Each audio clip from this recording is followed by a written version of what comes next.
Bismillahirrahmanirrahim.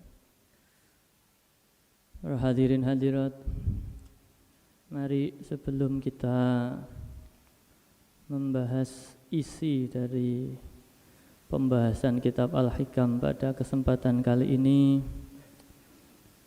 karena ini adalah pembukaan pengajian Al-Hikam Ahad pagi di Pondok Pesantren Kedunglu setelah istirahat atau libur sementara selama bulan Ramadan dan Syawal. Mari kita bersama-sama tasyakuran, bersyukur, dan kita mengirimkan Al-Fatihah kepada beliau musannif, beliau mu'alif dari kitab Al-Hikam, yakni Syekh Ibnu Athaillah As-Sakandari. Ya, semoga dengan kita belajar kitab beliau, pemikiran beliau, perasaan beliau yang dituangkan dalam kitab ini menjadikan penyemangat kita, menumbuhkan semangat himmah kita untuk semakin meningkat di dalam taqarruban ilallah wa rasulihi sallallahu alaihi wasallam. Al-Fatihah.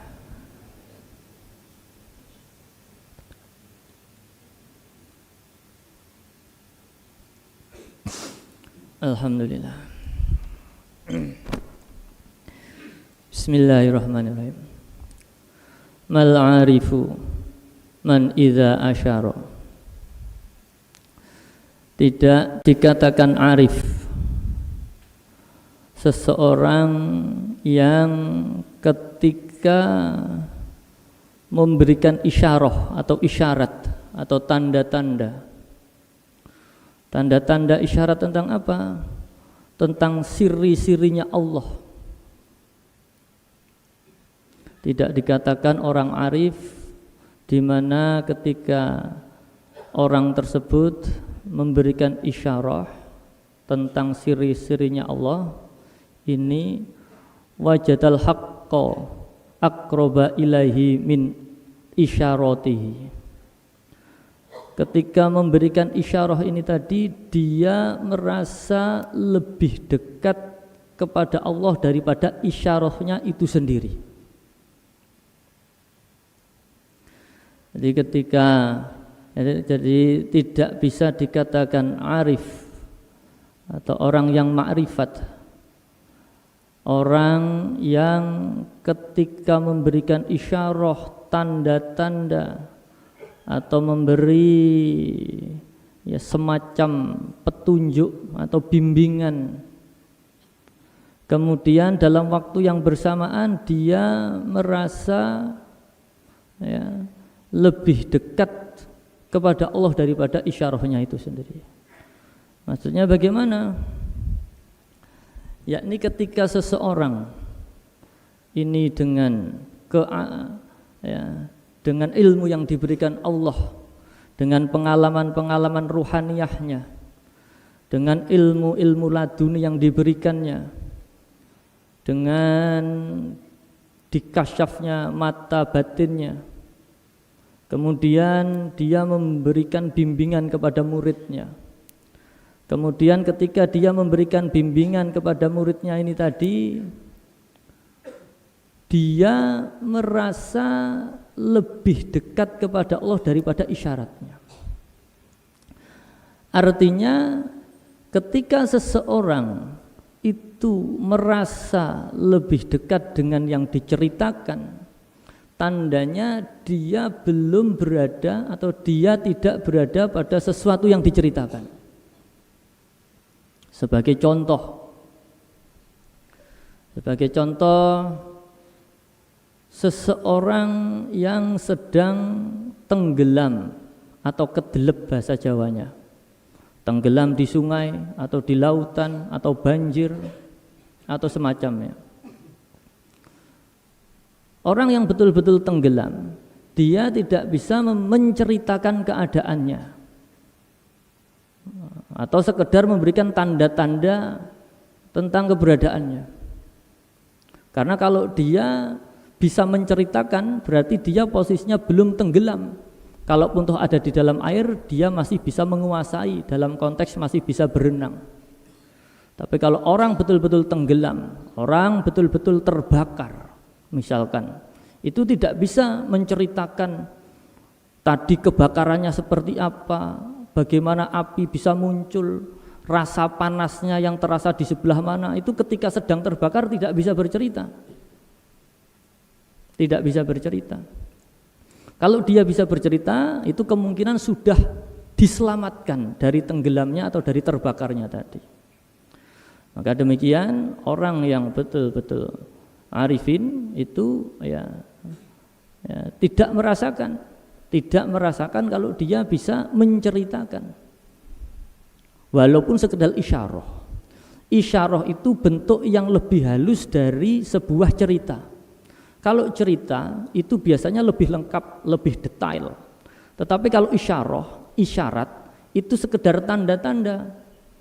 Contoh kecil, kita sedang duduk kemudian ditanya letak kuncinya ada di mana. Kalau kita bercerita, kita yang menjelaskan, oh letaknya ada di atas lemari, di atas sebelah sana, di belakang saya. Itu bercerita. Tapi kalau isyarah ditanya, mungkin kita misalkan sedang bermujadah atau sedang melakukan aktivitas yang penting, kemudian keluarga kita ada yang tanya kuncinya ada di sebelah mana. Karena lisan kita tidak bisa menceritakan, maka kita hanya bisa memberikan isyarat. Mungkin dengan kedipan mata sambil menggelengkan kepala sana. Bahkan nggak muncul kata-kata. Ya, mohon maaf saya contohkan. Nah, itu begitu. Itu sangat halus sekali. Orang-orang yang oleh Allah diberi kelebihan-kelebihan ini sangat-sangat menjaga adab, sehingga dalam mengabarkan, dalam membimbing ini kebanyakan menghindari kata-kata yang vulgar.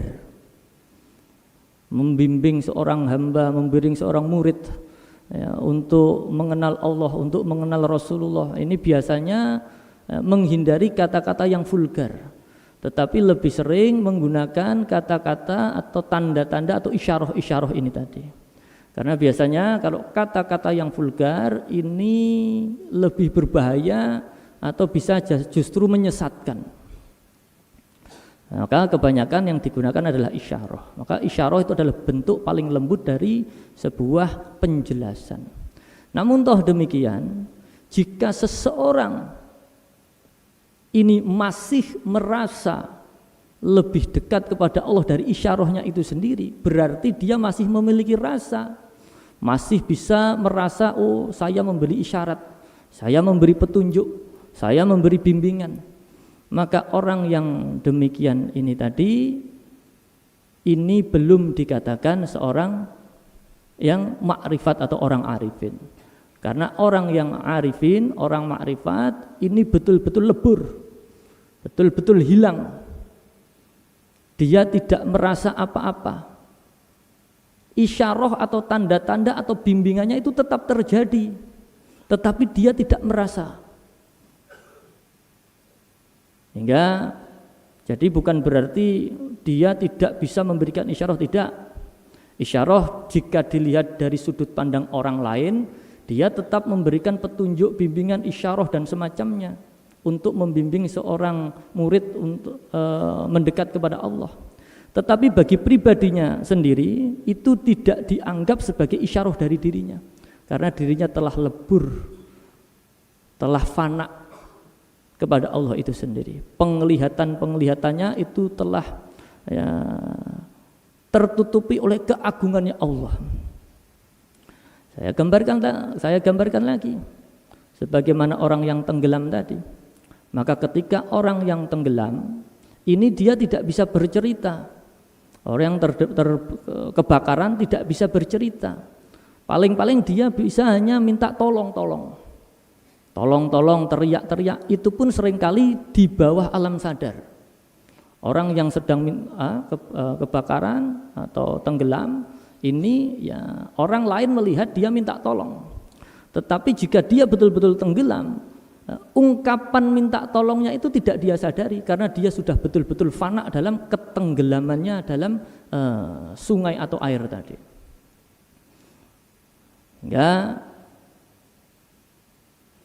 bimbingan-bimbingan berupa isyarah-isyarah itu tetap terjadi. Maka jika tidak dikatakan arif seseorang yang ketika memberikan isyarah ini dia merasa lebih dekat, dia merasa memiliki wujud sehingga dia merasa lebih dekat kepada Allah dari isyarah-isyarahnya, maka bal arifu man la isyarati lahu. Maka seorang arif dapat dikatakan arif adalah seseorang yang tidak merasa memiliki isyarah. Jika ia masih merasa memiliki isyarah, berarti tidak bisa dikatakan arif. Tetapi seorang arif adalah seseorang yang tidak merasa memiliki isyarah, walaupun isyarah itu terjadi. Nah, kok begitu? Lifanaihi fi wujudihi wantiwaihi fi syuhudihi. Ia tidak merasa memiliki isyarah karena fanaknya terhadap Allah dan karena tertutupnya pandangan karena keagungan atau karena dia telah melihat Allah. Sehingga orang yang demikian ini bisa dikatakan arif. Dengan kata lain, orang arif adalah orang yang tidak merasa bisa memberikan isyarah dan juga dia tidak merasa dekat dengan yang diisyarahkan itu sendiri. Artinya ketika seseorang ini masih memiliki perasaan dekat dengan sesuatu termasuk Allah itu sendiri, berarti tanpa disadari dia masih merasakan eksistensi dirinya itu sendiri. Apa yang dikatakan dekat, apa yang dikatakan jauh? Jauh dan dekat itu hakikatnya sama. Jarak antara dua benda.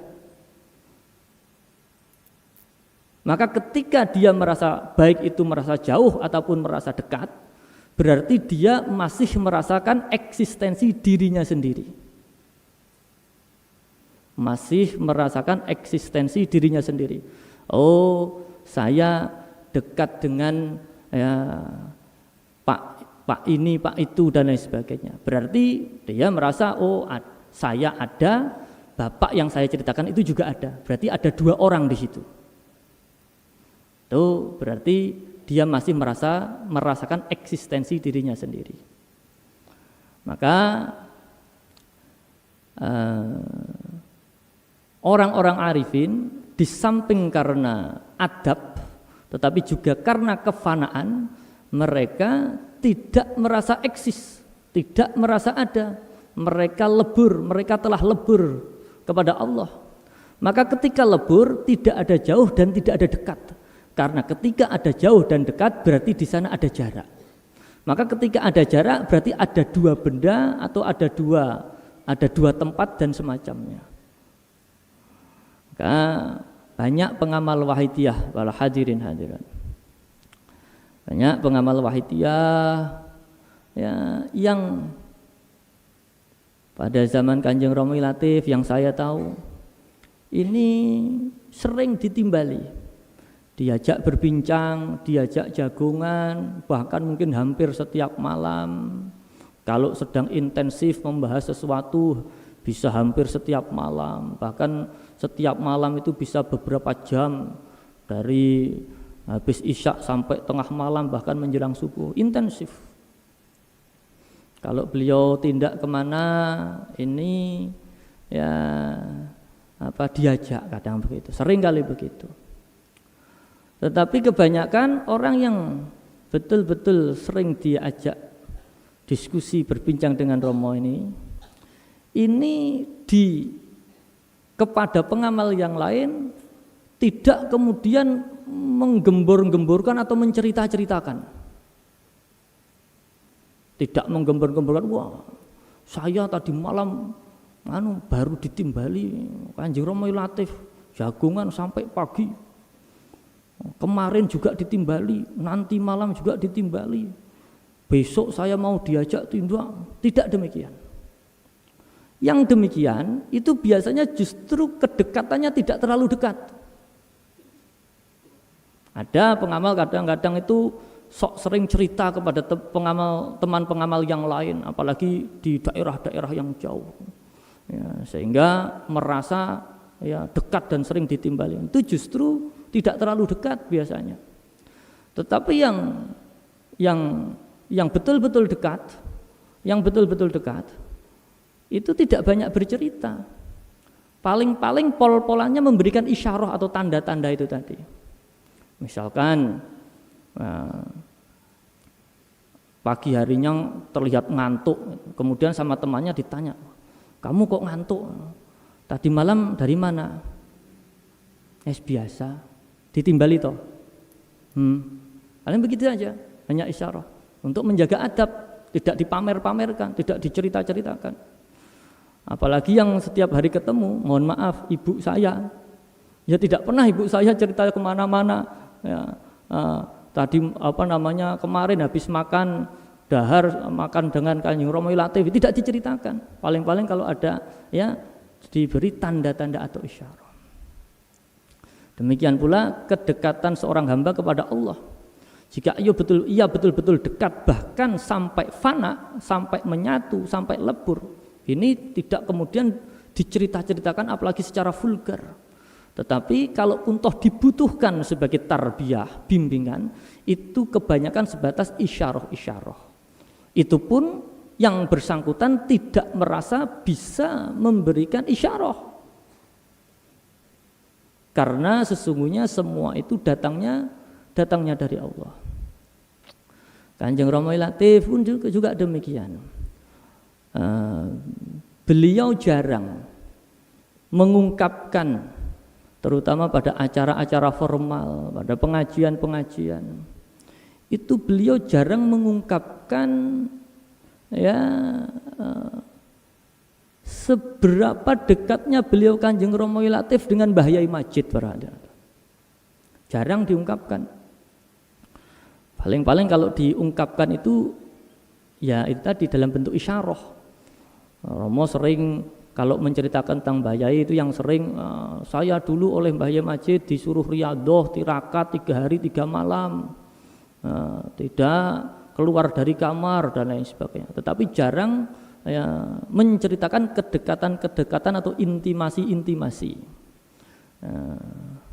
Tetapi lebih kepada bagaimana mengajak kita untuk bisa makmum, mencontoh dari apa-apa yang dibimbingkan beliau Mbah Yai Majid. Maka itulah ya orang-orang ahli isyarah ini secara lahiriah, mohon maaf nun sewu, terkesan terlihat bodoh, tidak memiliki ilmu. Terkesan bodoh atau tidak memiliki ilmu. Karena apa? Terkesan bodoh karena tidak banyak cerita, tidak banyak ya memberikan analogi-analogi dan lain sebagainya. Karena kehati-hatian beliau di dalam membimbing muridnya. Seringnya adalah dengan isyarah-isyarah itu tadi. Maka itu jangan kita tertipu. Maka ada ungkapan kosong itu isi itu kosong. Ada ungkapan demikian. Nah, kosong itu isi itu kosong. Nah, itu ya, jika kita menelan mentah-mentah menjadi bingung. Tetapi jika kita pahami, maksudnya isi adalah kosong, adalah orang yang menceritakan banyak isi, itu bisa jadi malah kosong. Tetapi seseorang yang tidak terlalu menceritakan tentang isi, itu malah justru tampaknya kosong tetapi memiliki isi. Inilah isyarah-isyarah ini tadi. Maka didawuhkan oleh Syekh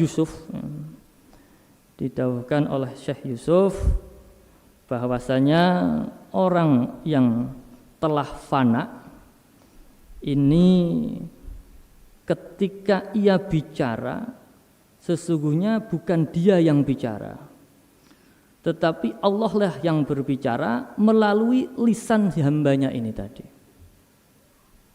Artinya dia telah fana, dia tidak merasa. Nah, inilah makom billah atau makom istighraq. Demikian pula dengan dawuh hadis qudsi,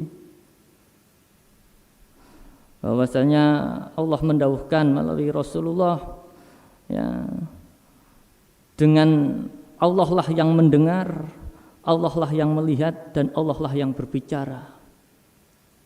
Maka ketika seorang betul-betul fana, ia akan tenggelam dalam keagungan Allah para hadirin. Sehingga semuanya lebur. Tidak ada makom-makom, tidak ada tidak ada makom-makom, tidak ada tingkatan-tingkatan, tidak ada enak dan tidak enak, tidak ada. Dia lebur, bahkan dia lebur dari keleburannya itu sendiri. Dia fana dari kefanaannya itu sendiri. Ini nuwun sewu, hati-hati di dalam memahami ini. Jadi memang ketika makom fana, makom billah, ketika seseorang dalam keadaan istighraq, ini tidak ada rasa enak dan tidak enak, tidak ada baik dan buruk, tetapi cara memahaminya harus tepat. Mengapa demikian? Ada ungkapan begini, saya pernah mendengar, ya, teman pengamal yang sedang berdiskusi, saya tidak sengaja mendengar. Ada yang mengatakan billah itu tidak enak. Ada yang mengatakan demikian. Billah itu tidak enak. Karena menurut dia, logikanya dia, orang yang billah itu sudah tidak bisa merasakan apa-apa. Maka kalau sudah tidak bisa merasakan apa-apa, berarti tidak bisa merasakan kenikmatan dunia. Kalau begitu, billah itu enggak enak, enggak bisa merasakan kenikmatan-kenikmatannya Allah. Nah, ini kurang tepat para hadirin hadirat. Ini kurang tepat dalam bahasa sekarang, filsafat yang sekarang, ini namanya logical fallacy atau keruntuhan logika atau kesesatan pikiran. Jadi bagaimana seorang mengatakan billah itu tidak enak, wong dia sendiri belum merasakan billah. Karena ketika seseorang masuk kepada keadaan billah, itu sudah tidak merasakan enak dan tidak enak. Maka ketika dia tidak merasakan enak, dia juga tidak merasakan tidak enak. Seperti orang yang semaput, seperti orang yang mohon maaf meninggal, itu tidak bisa merasakan enak dan tidak enak. Tidak merasakan enak dan tidak. Ada lagi ungkapan, maksiatnya seorang arifin yang makrifat itu lebih baik daripada ibadahnya orang awam. Ini juga bahaya. Kadang sering ada di pembahasan di tengah masyarakat. Ini jika tidak difahami dengan perlahan dan hati yang terbuka, ini bahaya. Seakan-akan orang arifin itu bebas maksiat, itu pun lebih baik daripada orang yang awam yang taat, ahli ibadah. Seakan-akan demikian. Tetapi bukan demikian cara memahaminya. Orang arifin standar maksiatnya itu berbeda dengan orang awam. Jika orang awam yang dinamakan maksiat itu yang biasa kita lakukan, maksiat mata, maksiat telinga, maksiat fisik dan lain sebagainya, maksiat jawareh, dosa-dosa yang biasa kita lakukan, pelanggaran-pelanggaran, ketidaktaatan yang kita lakukan kepada Allah, itu maksiat awam. Tetapi orang arifin yang dikatakan maksiat bukan demikian. Orang arifin itu sedetik saja tidak ingat kepada Allah itu sudah merasa maksiat. Perhatian.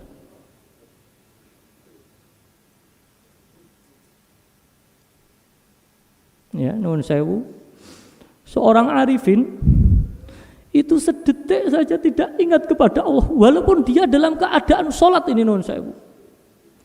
Seorang arifin ketika sholat dan dalam sholatnya itu tidak hadir, bahkan tidak fana kepada Allah, itu sudah merasa maksiat para hadirin. Maka jika dipahami dengan cara yang demikian, ini bisa diterima bahwasanya maksiatnya seorang arifin itu lebih baik daripada ibadahnya orang yang awam. Sementara kita kelihatannya sholat, kelihatannya mujadah, tapi sesungguhnya hanya nuruti hawa nafsu para hadirin.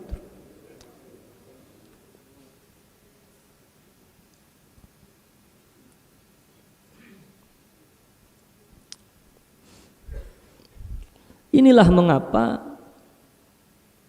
mengapa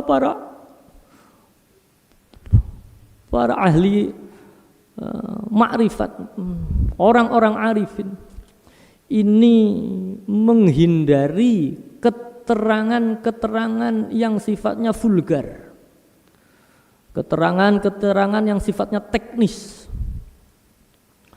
Beliau banyak menggunakan pendekatan-pendekatan isyarah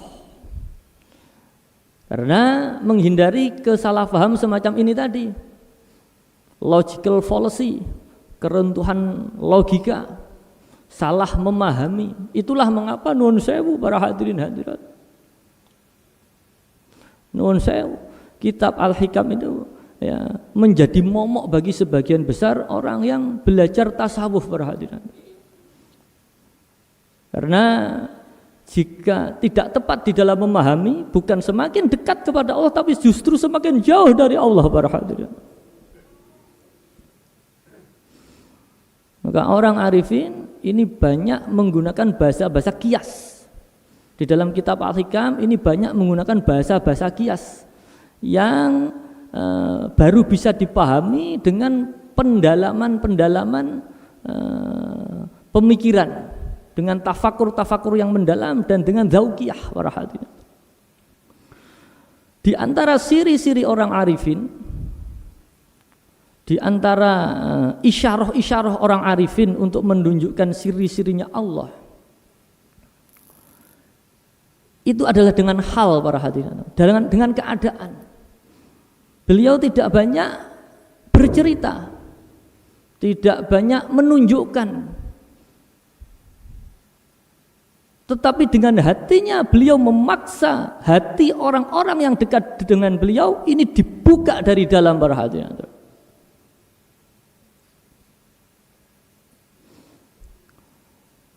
Maka seringkali ketika kita dekat dengan orang-orang arifin, ini kita tanpa kita sadari lebih mudah ingat kepada Allah dan Rasulullah para hadirin. Tanpa kita sadari, kita lebih mudah menyadari dosa-dosa kita sehingga berusaha untuk bertobat para hadirin. Dan ini terbukti para hadirin hadirat. Nun sewu. Dan ini terbukti. Apa buktinya? Fatwa-fatwa, dawuh-dawuh dari beliau Mbah Yai Majid, dawuh-dawuh dari beliau Kanjeng Romo Latif, ini banyak sudah direkam, beredar di rekaman-rekaman baik video ataupun suara. Apalagi sekarang dengan teknologi internet, banyak di internet. Tetapi mari kita rasakan para hadirin hadirat pengamal wahidiyah. Mari kita teliti, berbeda atau tidak mendengarkan dawuh-dawuh beliau melalui rekaman dengan mendengarkan langsung berada dekat dengan beliau para hadirin.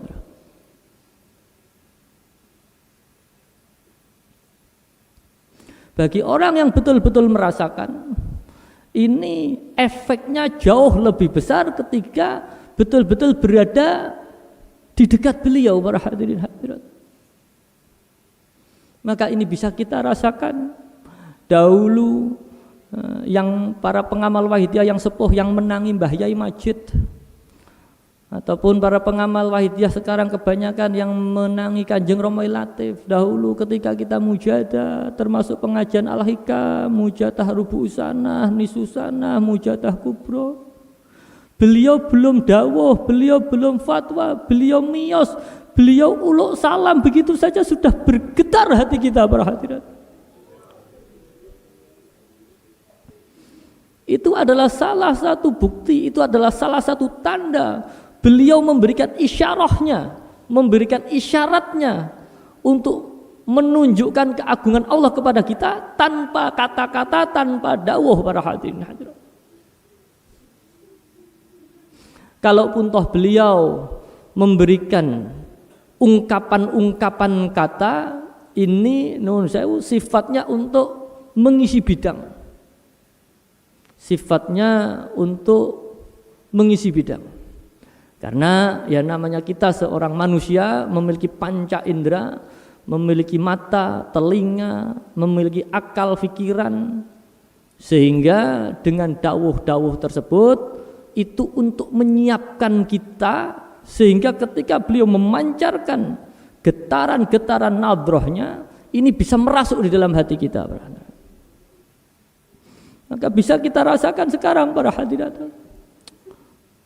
betapa ketika dahulu beliau masih berada di tengah-tengah kita, kita sering ketika beliau fatwa kita males-malesan. Ketika beliau miyos kita masih tidur-tiduran. Bahkan mungkin kita masih jagongan dengan teman kita, ketika mujadah kubro kita masih jajan, bahkan guyon dengan teman kita. Baru kita rasakan sekarang 10 kali, 100 kali kita memutar rekaman dari fatwa beliau, ini rasanya, efeknya berbeda dengan berada di dekat beliau para hadirin.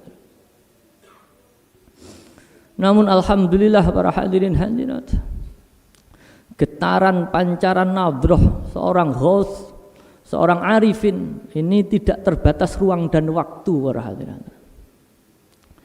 Jika dahulu beliau masih ada di tengah-tengah kita, kenggelonjoman kita ini dipaksa, dibongkar oleh beliau secara lahiriah, sehingga beliau bisa kita bisa menerima pancaran-pancaran nadroh beliau. Namun sekarang secara lahiriah tidak ada yang memaksa kita perhatian, sehingga hanya bergantung kepada bagaimana kondisi batiniah kita para hadirin hadirat. Artinya walaupun sekarang secara lahiriah kita sudah tidak mungkin lagi bisa memandang beliau secara langsung para hadirin. Secara lahiriah kita tidak bisa mendengarkan dawuh beliau secara langsung, tetapi jika kita betul-betul khusyuk, konsentrasi para hadirin hadirat, beliau akan senantiasa hadir para hadirin hadirat, termasuk pada pagi hari ini dalam pembukaan kitab Al-Hikam sekaligus halal bihalal para hadirin. Untuk itulah para hadirin hadirat, isyarah-isyarah seorang arifin ini bisa membimbing muridnya untuk semakin dekat kepada Allah wa Rasulih sallallahu alaihi wasallam. Walaupun seseorang tersebut tidak merasa memberikan isyarah para hadirin.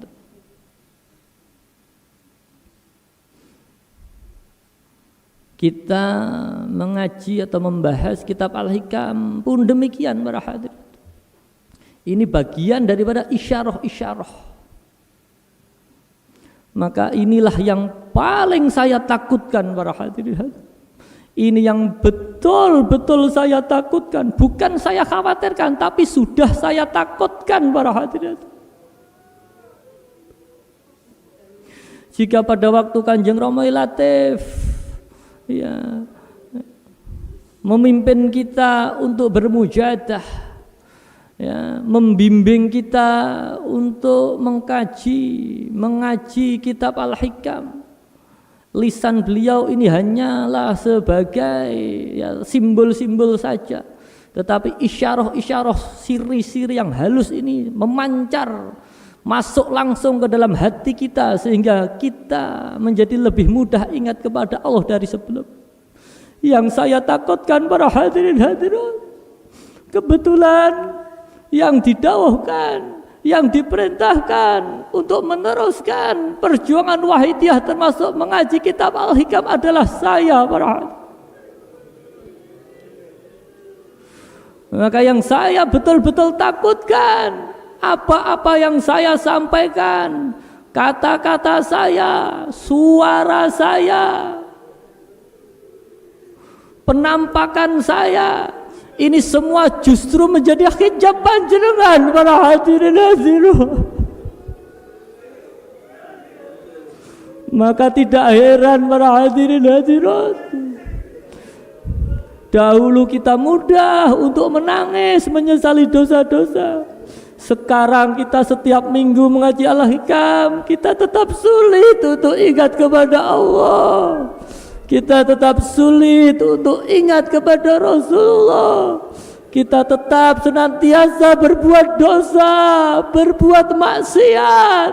Ini semua adalah salah saya para hadirin hadirat. Karena kenggelonjoman saya, semua dari saya ini justru menjadi hijab bagi panjenengan. Bukan menjadi isyarat, bukan menjadi isyarah, tetapi justru menjadi hijab bagi panjenengan. Al-Fatihah.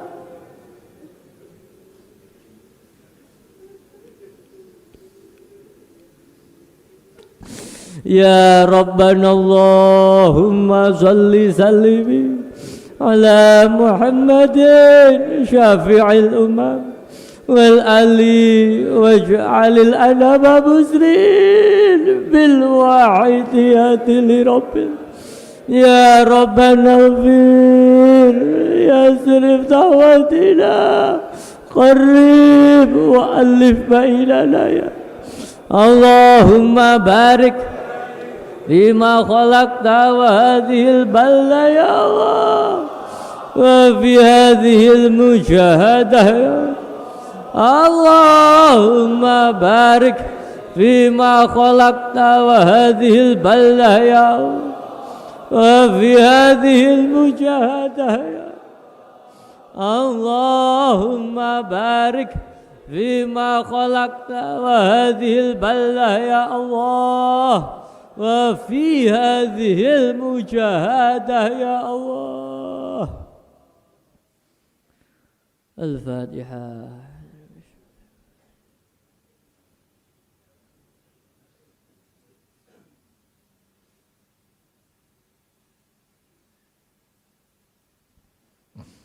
Para hadirin hadirat,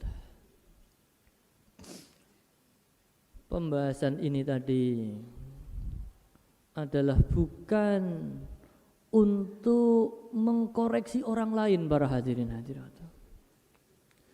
Jangan sampai pembahasan ini tadi kemudian kita jadikan alat, kita jadikan dasar patokan untuk mengkoreksi orang lain.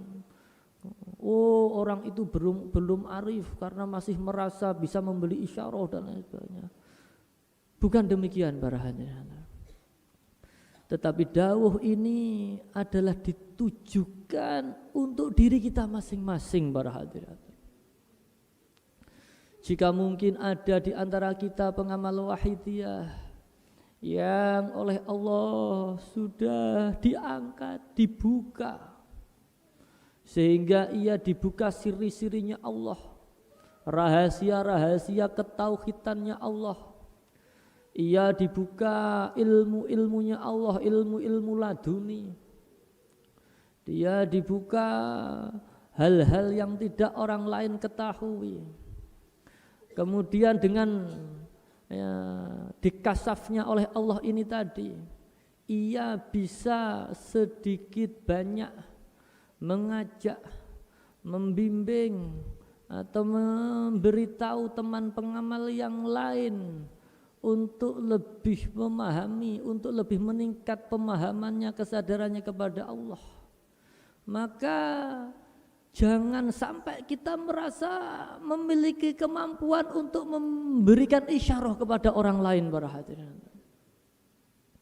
Karena jika kita masih memiliki kemampuan untuk memberi isyarah kepada orang lain, ini tandanya kita belum sampai di tempat para hadirin. Sebagaimana dicontohkan langsung oleh beliau Mbah Yai qaddasallahu sirah wa radhiyallahu anhu. Beliau Mbah Yai dawuh, di Wahidiyah ini tidak ada guru dan murid, semuanya sama, pengamal yang ingin taqarruban ilallah. Maka ini bentuk dari tarbiyah, contoh dari beliau Mbah Yai Majid, tidak memposisikan sebagai guru yang membimbing muridnya para hadirin, tetapi kita sebagai pengamal Wahidiyah nun sewu seharusnya tahu diri para hadirin hadirat. Seharusnya kita tahu diri para hadirin hadirat, jika bukan karena bimbingan beliau, jika bukan karena kasih sayang beliau, jika bukan karena beliau kemudian kita bisa mengamalkan Wahidiyah, saat ini kita jauh lebih buruk keadaannya para hadirin hadirat. Para hadirin hadirat, ya semoga kita senantiasa diberi istiqomah dalam perjuangan Wahidiyah ini. Apapun keadaan kita, dengan semampu yang kita bisa menangkap isyarah-isyarah, tanda-tanda dari beliau Mbah Yai Majid, dari Kanjeng Rama Latif, untuk kita jadikan pijakan, untuk kita jadikan gandolan, untuk mendekatkan diri taqarruban ilallah wa rasulihi sallallahu alaihi wasallam. Semoga kita bisa istiqomah bersama keluarga, anak, istri, keturunan kita ila yaumil akhir. Amin. Para hadirin hadirat, demikian pembahasan kitab Al-Hikam pada kesempatan kali ini. Selanjutnya waktu dan tempat kami persilahkan kepada petugas dari pusat.